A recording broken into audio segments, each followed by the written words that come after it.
Ingin belajar bersama Buya Yahya kapanpun dan dimanapun? Dapatkan segera flashdisk MP3 Buya Yahya. Berisikan berbagai materi kajian lengkap bersama Buya Yahya.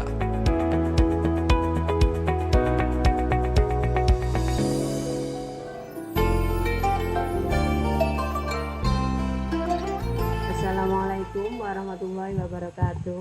Waalaikumsalam warahmatullahi wabarakatuh. Allahumma sholli ala Sayyidina Muhammad. Begini Bu ya, saya mau bertanya, umpama yang tadi kalau karakter perempuan bisa dirubah. Terus yang mau saya tanyakan, apakah karakter anak juga begitu? Kadang kalau masih kecil suka melakukan hal-hal yang negatif atau apa gitu. Kita suka ngingetin, tapi kadang orang lain suka bilang, sudahlah nanti kalau sudah gede juga bisa berubah sendiri. Kalau gitu, untuk itu saya mau menanyakan pendapat Buya bagaimana, gitu aja. Sekian, terima kasih. Assalamualaikum warahmatullahi wabarakatuh. Waalaikumsalam warahmatullahi wabarakatuh. Benar, semuanya bisa dirubah. Makanya ilmu mendidik itu ada memang. Ada anak kecil ternyata hiper, dia nakal banget. Nakal itu menurut penilaian orang tua karena dia melakukan sesuatu yang dianggap tidak baik menurut orang tuanya. Cuman bagi sang anak dia bukan melakukan sesuatu tidak baik. Ini adalah saya untuk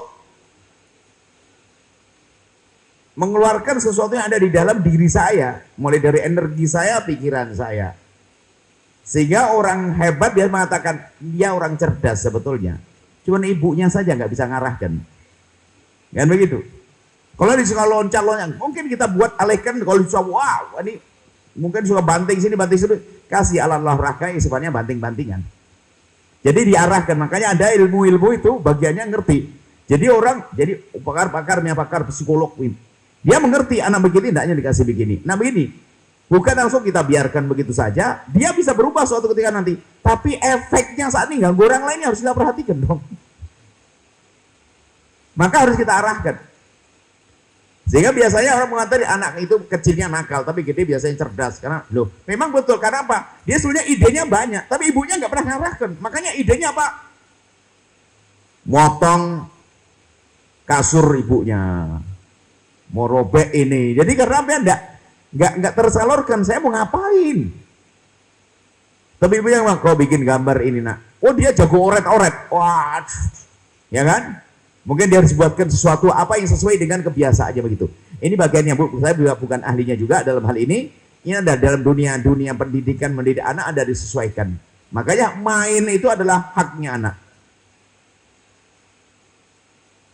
Sehingga Anda tahu anak itu kalau main itu serius, kan begitu. Main tapi serius. Kebalikan bapaknya itu urusan serius tapi main-main. Ini kan kacau kadang hidup kita ini. Ini jadi sebetulnya dia itu bisa benar dengan serius di saat mainnya aja serius. Kalau kita kembangkan dia, maka di saat serius dia akan serius.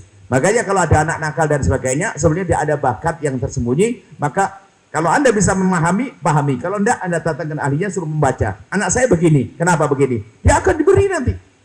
Dan saya sering diskusi dengan orang mengerti, anak begini Buya itu punya kelebihan begini-begini. Ada seperti itu. Jadi ada diarahkan dan sebagainya. Bisa dirubah dan itu ada ilmunya. Maka paling tepat disekolahkan, di pendidikan itu ada, di situ akan diarahkan. Kemudian juga contoh itu sangat membantu sekali. Contoh itu membantu sekali. Ya kan? Kalau anak itu melihat ibunya, bapaknya lembut, dia gampang ke bawah kepada kelembutan bapak ibunya. Kalau bapaknya sering kasar, pasti mudah ke bawah kepada. Ini contoh uswatun hasanah penting sekali. Sehingga membentuk karakter akhlak itu dengan memberi contoh itu baik. Sehingga kalau kita tradisi di Jawa, ya kan, biasanya seorang ibu ngomong sama anaknya pakai bahasa halus. Apa sih? Bapak kok ngomong sama anaknya pakai bahasa halus. Efeknya apa? Anak pun akhirnya ngomong halus kepada bapaknya. Saya selalu mencontoh Jawa karena Anda orang Jawa kan gitu deh ya. Jadi seperti itu. Jadi kita memberi contoh itu penting banget ya.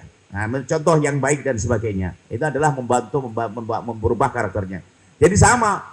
Kalau istri tadi dirubah, sama suami harus bisa dirubah, anak juga bisa dirubah. Ini saja insya Allah, harus ada upaya-upaya. Jangan mengatakan tidak bisa, bisa dirubah. Cuman permasalahan adalah kemampuan akal kita, ilmu kita untuk merubah itu yang nggak ada, sehingga kadang kita biarkan begitu saja. Bisa berubah suatu kita dan benar berubah, cuman masa sampai belum berubah sampai berubah, ini kan waktu yang panjang. Bayangkan sudah mecahin pot tetangga 3 kali, masa dibiarin? Ini efek rusaknya ini harus kita perhatikan. Jangan hanya nanti berubah, nanti berubah. Makanya saya juga nggak senang kalau ada orang tua membiarkan anaknya iseng. Suatu ketika ada anaknya bawa gelas dipukul-pukulin di mejanya kaca. Saya bayang, ya Allah, ya kita kan sebagai tuan rumah kan nggak enak masa barang begitu. Nak, kita baru ngomong jangan bapaknya diem dok, atau betul pecah, kena kakinya juga. Nah ini Anda ini jangan gampang biarkan anak lagi di rumah orang. Cuman jangan kasar-kasar, karena anak dibiarin, anaknya cetar. Jatuhin kok ini di rumah orang lain. Sebetulnya dia bisa dirubah, dia orang aktif dia anak aktif, bisa dirubah. Tentunya ini ada ilmunya. Yang jelas bisa dirubah, tapi kadang kemampuan kita untuk merubah karena tidak ada. Maka selagi kita tidak bisa, maka kita bantu orang lain untuk bisa menyelesaikan urusan ini. Tapi harus diselesaikan, gak boleh dibiarkan begitu saja. Karena di saat kita membiarkan, masa pembiaran itu adalah mengganggu orang lain. Wallahu a'lam bishawab. Sahabat Al-Bahjah TV, setelah menyaksikan video ini, jangan lupa bersolawat kepada baginda Nabi Muhammad. Shollu ala Nabi Muhammad. Allahumma sholli alaihi wa ala alihi wa sahbihi.